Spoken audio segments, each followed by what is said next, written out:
Cavalcade of Music, presented by DuPont.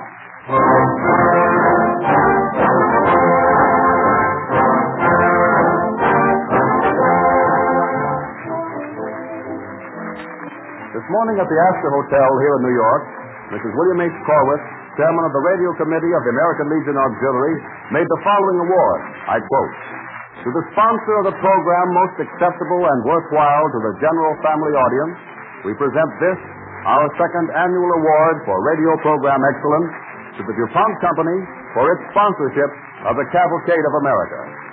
And it is appropriate that the award should come just at this time. For next Wednesday, the program for which it was given, the Cavalcade of America, will be back on the air. And now, we'd like to have all of you meet the lady who made the award this morning, Mrs. Corwith. The award is a national one in every sense. To secure a true cross-section of opinion, the American Legion Auxiliary turned the whole matter of selection over to the Women's National Radio Committee, a separate organization. That group circulated ballots over the entire country to leading women's organizations in every state in the Union. The program chosen to receive the award was determined not alone by the ballot count, but by written comments of these women leaders from coast to coast. I want to take this opportunity to thank them all for their splendid cooperation in helping to make our award truly reflect the opinion of American women as a body. We are gratified with the outcome because the Cavalcade of America, we feel, is in harmony with the ideals of our own organization to develop citizenship, a sense of community responsibility, and loyalty to our heritage as Americans. Thank you very much, Mrs. Corwith. We deeply appreciate the award and are happy to have had you here with us this evening.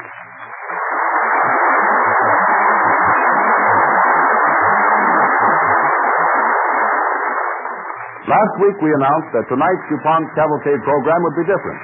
We call it Don Voorhees' own program in honor of our musical director. This evening's show has been prepared by Don Voorhees, who has also written the script and who will make his own announcements. We wanted to know just what the director of a modern concert orchestra considered a well-balanced program of music. Assisting Don is our guest artist, the popular baritone Conrad Thibault. So without any more introduction, it gives me great pleasure to turn the program over to Don Voorhees. Good evening, ladies and gentlemen, and thank you, Dwight Weiss. Although, as a matter of fact, ever since I was rather casually asked some weeks ago whether I would like to make our final musical program my own, that is, as to its makeup, I've been trying to decide whether the opportunity to do so was a reward or a penalty. Our modern American orchestra is a really great thing in its varied possibilities, and an early keynote was struck by Paul Whiteman. Therefore, and also simply because most of you like it, we'll play Whispering for you, as it remains unconsciously idealized in your memories, as though Paul's inanimate record had been able to keep step with the improvements in recording, amplification, instrumentation, and other phases of sound.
have the pleasure of presenting my friend, Conrad Peeble, one of our great baritones, in a favorite aria of mine, Vision Fugitive, from Massenet's opera Herodiade.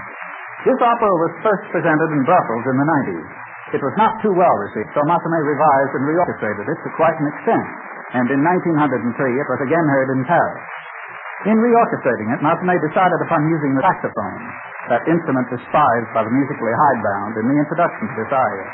Listen for it now and see if you don't agree with his long-ago choice of tone color for an amorous love song.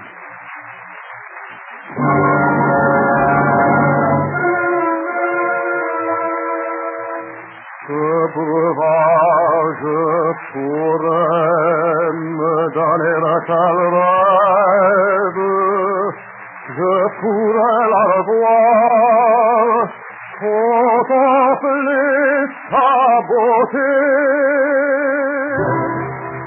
divine volupté à mes regards promise, espérance tombe qui vient bercer mon cœur, et convoler ma raison. Oh, ne t'enfuis pas, douce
I suppose we all like to show off at times. Therefore, I brought a number for my orchestra, of which I'm very proud. Rimsky-Korsakov's brilliant Capriccio Espagnol, and after it, something more generally familiar. But wait and hear.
presume that I've made apparent the fact that I really don't subscribe to any lines of demarcation in music. That is literally true, with the exception of a selective audience that has come to a concert hall, let us say, to hear Beethoven. You probably won't believe this, but even I wouldn't try to palm off Japanese Sandman on them, much as I'd enjoy doing so. Conrad. Yes, Don. Will you sing the old spiritual Standing in the Need of Prayer? I'll play the piano. Be glad to, Don.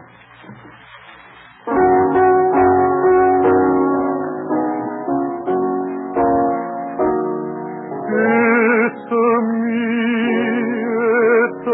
me, oh Lord, standing in the need of prayer. It's me, oh Lord, standing in the need of prayer. It's not my brother, it's me, oh Lord, standing in the need of prayer. It's not my sister, it's me, oh Lord, standing in the need of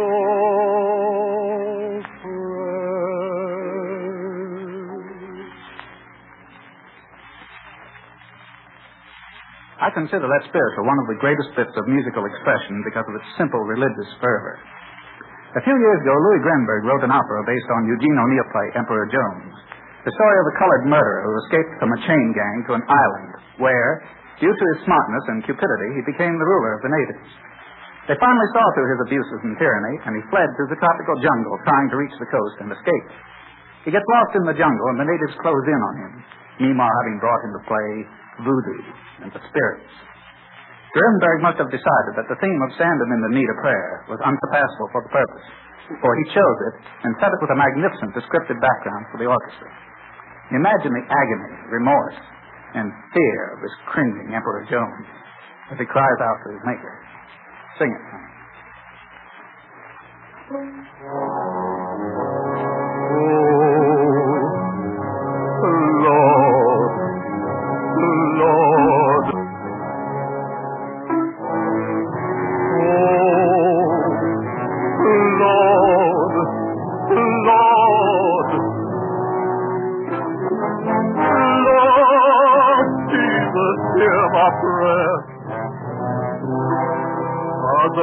A poor sinner, I know not a wrong, I know. When I catch his death, eaten with loaded dice, my anger overcomes me and I kill him dead. Lord, I done wrong. When that God hits me with a whip, my anger overcomes me and I kill him dead. Lord, I done wrong. And down here where these fool bush darkies raises me up to the seat of the mighty, I feel all I could grab.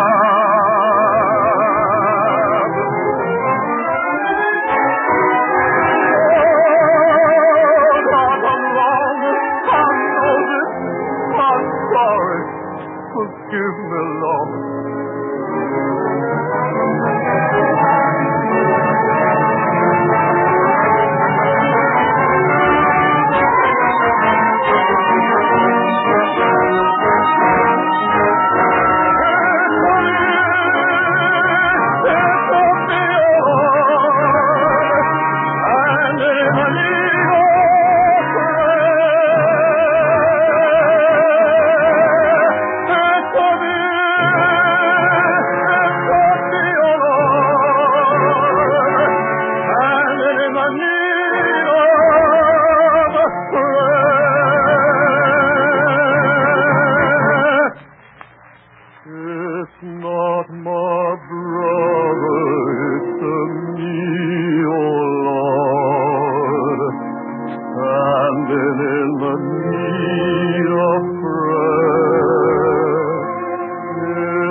the needle thread.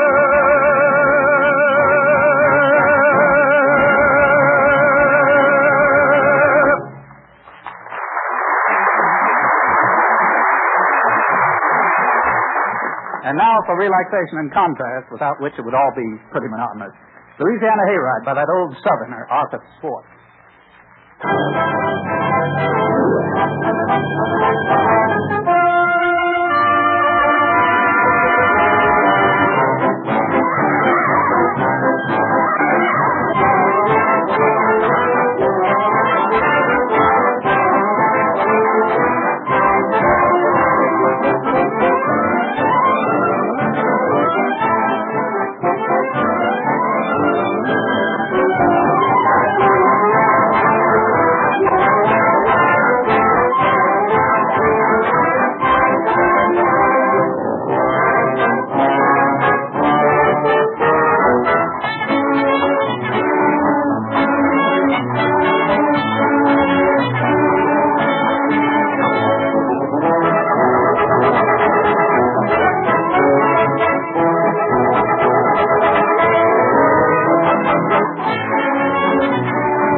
Thank you, Don Voorhees, and thank you, Conrad-Thibault.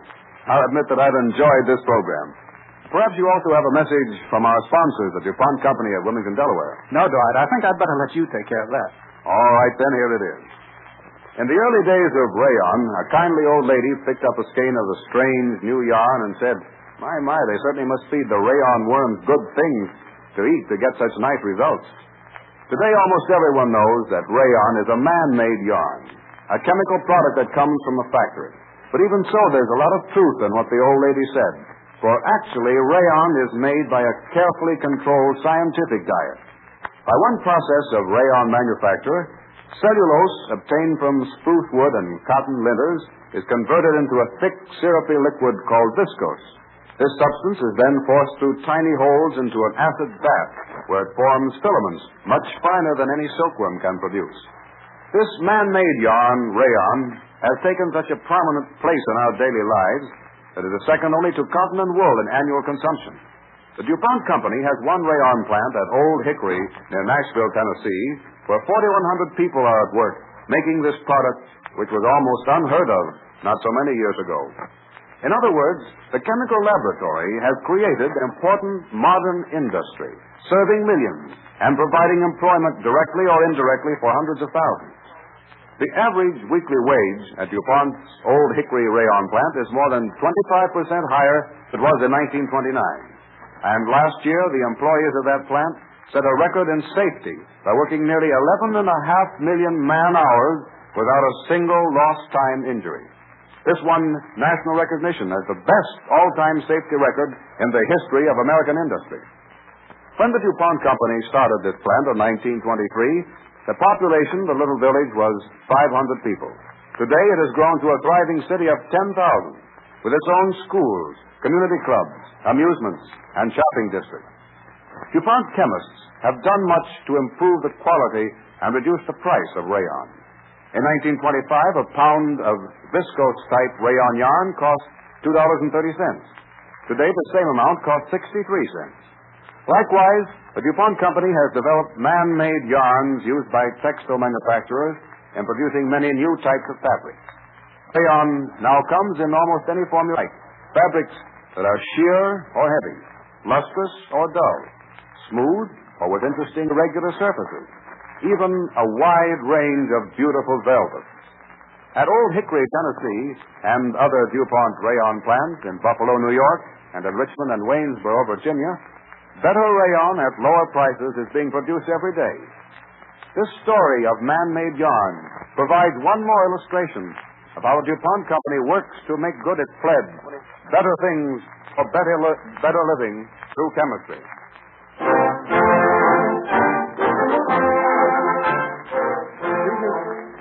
This evening's broadcast concludes the summer series in the Cavalcade of Music.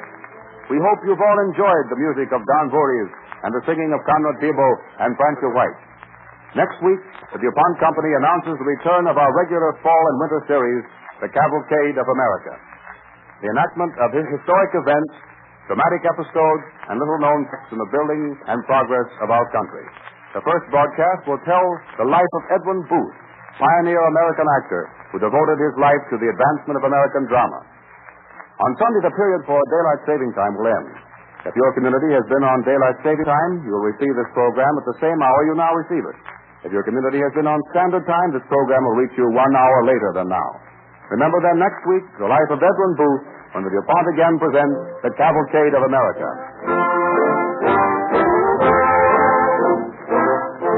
This is the Columbia Broadcasting System.